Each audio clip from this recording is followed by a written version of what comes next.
आज फिर ऑनलाइन कक्षा में आपका स्वागत है। कक्षा 10 के लिए एक्सरसाइज 5.3 के जो बचे हुए सम है आज हम उनको पूरा करेंगे। तो यहाँ पर जो इसका 18वां सम है उसको देखते हैं। ये आकृति है, केंद्र ए से प्रारंभ करते हुए इसको केंद्र मानते हुए बारी बारी से केंद्र ए और बी, कभी केंद्र ए को लेना है फिर बी को लेना है। त्रिज्याओं 0.5 सेंटीमीटर, 1 सेंटीमीटर, 1.5 सेंटीमीटर, 2 सेंटीमीटर, ऐसे ऐसे करके उत्तरोत्तर अर्धवृत्तों को खींचकर एक सर्पिल बनाया गया है, आकृति में दर्शाया गया है। तो 13 क्रमागत अर्धवृत्तों से बने इस सर्पिल की कुल लंबाई क्या है? तो देखिए, ये हमारे पास सेंटर लेंगे तो ये हमारा क्या बन गया? अर्धवृत्त। क्या बन गया? अर्धवृत्त। सर्पिल का प्रथम अर्धवृत्त है, इसकी लंबाई कितनी होगी? तो देखिए, जो वृत्त की परिधि होती है वो कितनी होती है? 2 पाई आर। तो यहां पर क्या है? अर्धवृत्त। अर्धवृत्त की जो परिधि कह लो या लंबाई कह लो कितनी होगी? फिर 2 पाई आर बटा में 2 आधा कर देंगे तो कितनी हो जाएगी? पाई और आर। तो प्रथम सर्पिल की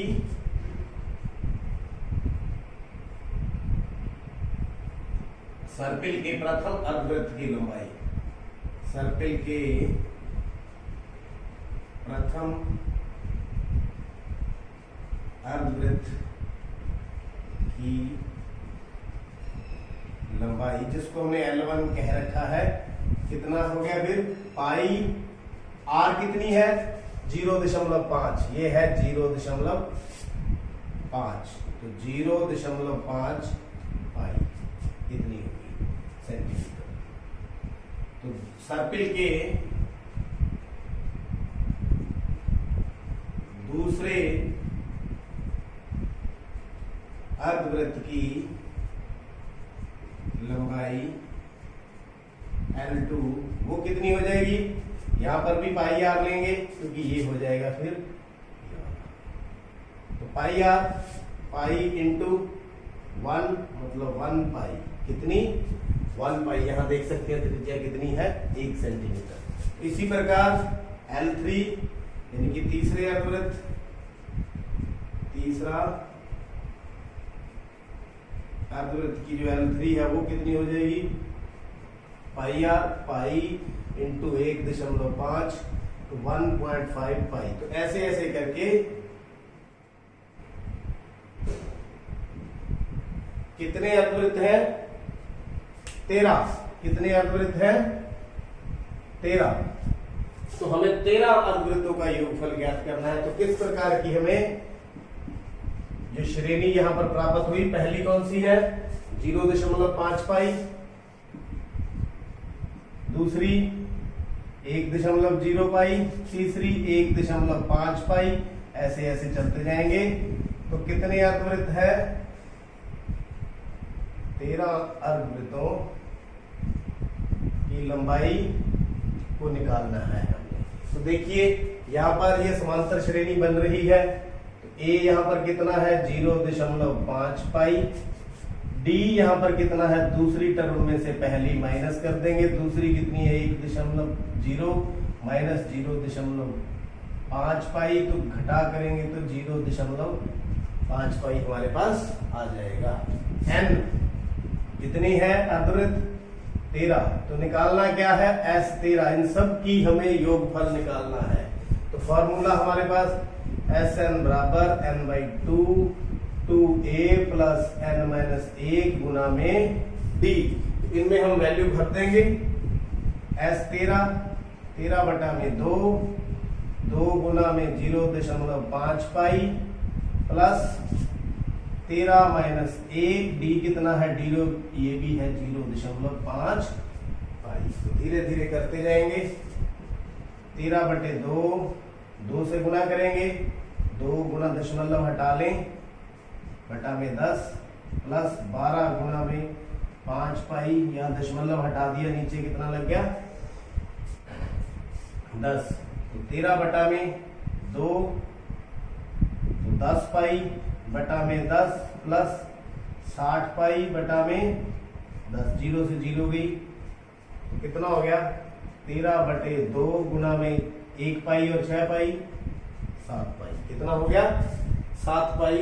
तो ये हो गया 13 7 91 पाई बटा में 2। तो अब पाई का मान यहां पर हम रख दें, तो S 13 बराबर 91/2 गुना 22 बटा में 7। तो ये आ गया 13 7 91, ये आ गया 13 गुना में 11 बच गया, तो 11 3 33, 3 11 और 3 14, तो 143 सेंटीमीटर जो है, जो 13 यहाँ पर जो है सर्पिल की पूरी लंबाई 143 सेंटीमीटर होगी।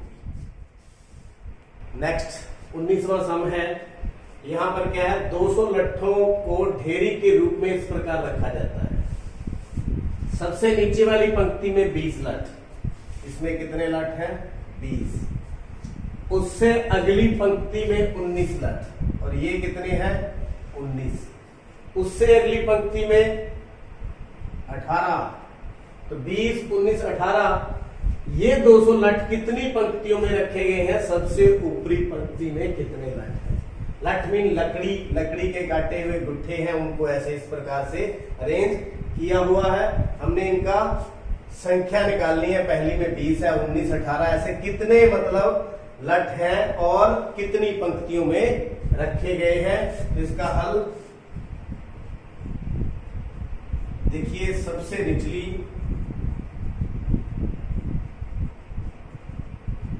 जिसको हम प्रथम पंक्ति मानेंगे, प्रथम पंक्ति मीन लाइन में लट्ठे कितने हैं 20। तो दूसरी में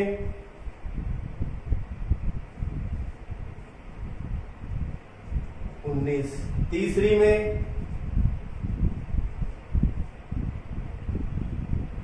18, ऐसे ऐसे करके वो लट्ठे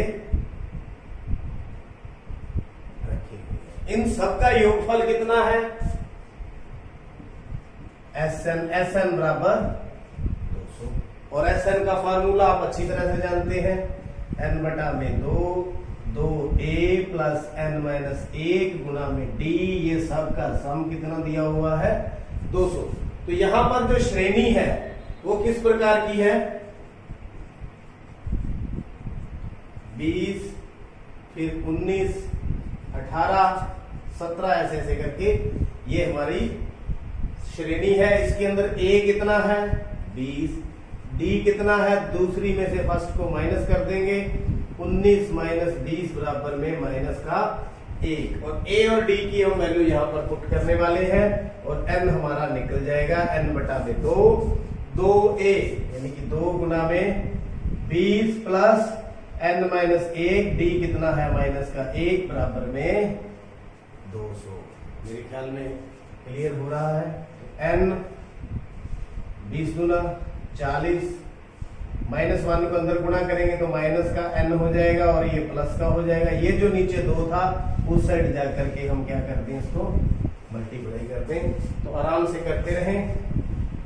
40 और 1 41 माइनस N बराबर में 400, 41 N माइनस N स्क्वायर बराबर में 400। तो इन दोनों को उठा के इस साइड ले जाएं, N प्लस का हो गया, 41 N माइनस का हो गया, ये 400 वहीं का वहीं बराबर में 0। द्विघात समीकरण बन गई। यहां से हम क्या निकालेंगे, N निकालेंगे। तो N निकालने के लिए इसके गुणनखंड करेंगे, जिनका योगफल कितना होना चाहिए, माइनस का 41 N, और गुणनफल कितना होना चाहिए 400 N स्क्वायर।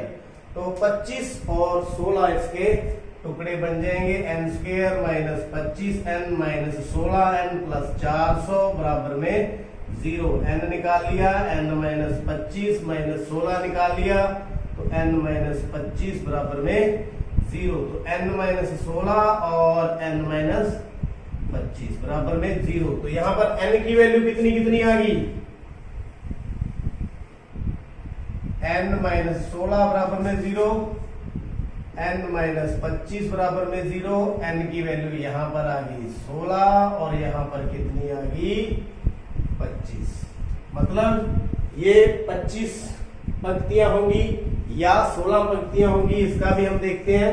सबसे ऊपरी पंक्ति में कितने लट है, सबसे ऊपरी पंक्ति यानी कि n कितनी है 16, लास्ट पंक्ति कितनी होगी 16, तो देखते हैं 16वीं पंक्ति में कितने लट है। तो a कितना था 20 प्लस 15 गुना में माइनस का 1 यानी 20 माइनस 15 बराबर कितना आ गया 5। तो सबसे ऊपरी पंक्ति में 5 लट है। दूसरा मान भरकर देखते हैं, a 25 तो a प्लस 24d, तो a कितना है 20 प्लस 24 गुना में माइनस का 1, तो 20 माइनस 24 बराबर कितना आ गया माइनस का 4। तो लट जो रखे हुए हैं वो माइनस में नहीं जाएंगे, तो n बराबर 25 संभव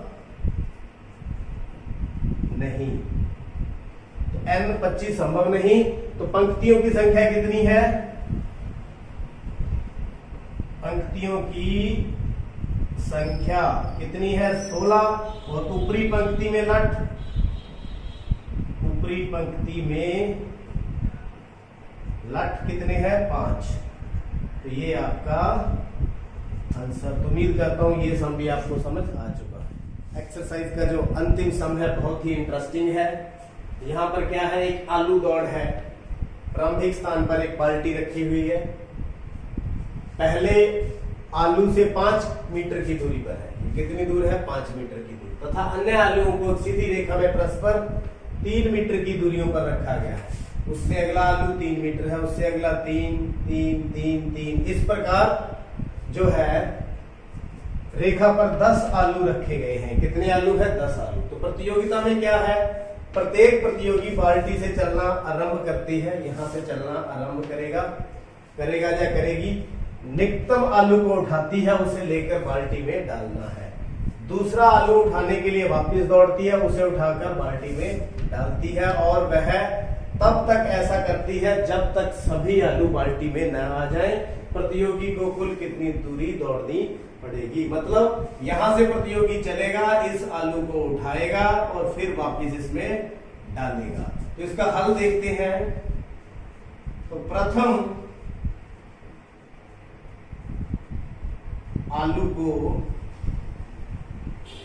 उठाकर डालने में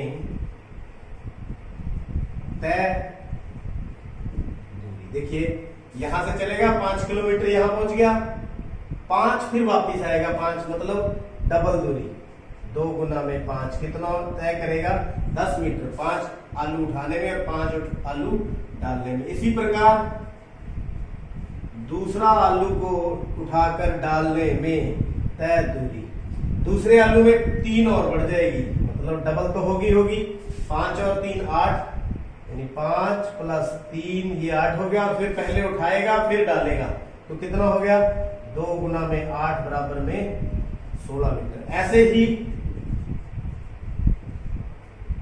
तीसरे आलू को डालने में तय दूरी, तीसरा आलू पहला 5 पर था, फिर दूसरा 3 पर, फिर 3 पर, उसको कर देंगे डबल, तो 2 गुना में 5 3 8 3 11, 11 गुना 22 मीटर। तो ऐसे ऐसे ये चलता रहेगा। कितने आलू है 10 आलू है। तो जो समांतर श्रेणी हमारी किस प्रकार से बन गई, क्योंकि डिस्टेंस बराबर है तो इसलिए यह समांतर श्रेणी होगी। तो पहला 10 मीटर, दूसरा 16, तीसरा 22, ऐसे ऐसे। तो 10 आलू उठाने हैं, कितने 10 आलू उठाने में तय दूरी निकालनी है। तो यहाँ पर a कितना 10, d कैसे निकलेगा, दूसरी संख्या में से पहली संख्या को माइनस कर देंगे, 16 माइनस 10 बराबर में 6, और n बराबर में कितना है यहाँ पर 10। तो निकालना क्या है s 10 आलू उठाने में तय की गई दूरी। तो ये हमारे पास formula 2a plus n minus 1 गुना में d, तो n की जगह पर 10 लगा देंगे, 10 बटा में 2, 2 गुना में 10, n 10 माइनस 1, d कितना है 6, काट दें, कितना आ गया 5 गुना में 10 गुना 20 प्लस 9 गुना 6 54, तो 5 गुना में 74, 5 चौके 20, 2 आ गया, 7 5 35 और 2 37। तो 10 आलू को उठाने में कितनी दूरी तय करनी पड़ेगी? 370 मीटर। तो कुल जो है तय दूरी कितनी होगी? 370 मीटर उत्तर।